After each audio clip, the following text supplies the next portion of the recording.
Ya, saya nggak mau ngomong sembarang ya. Saya nggak bisa muluk-muluk gitu. Ya, bintang lihat aja lah nanti gitu. Argentina nanti akan mengeluarkan kemampuannya semaksimal mungkin. Ya, udah dipastikan juga ya. Prancis kalah 1-0 kalau nggak 2-1 gitu.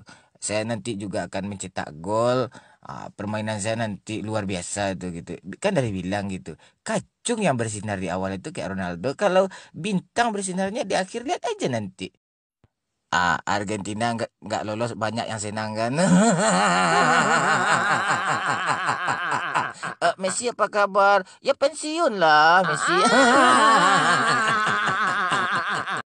Mau kalah 4-2, mau kalah 4-3,5, yang jelas kan kalah pulang kampung, Messi pensiun.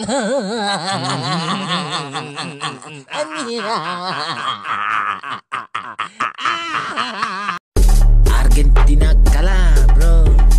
Messi pensiun, bro. 4-2, bro. Kalah dari Prancis, bro. Messi pensiun, bro. Gagal bersinar, bro. Pemain bintang gitulah.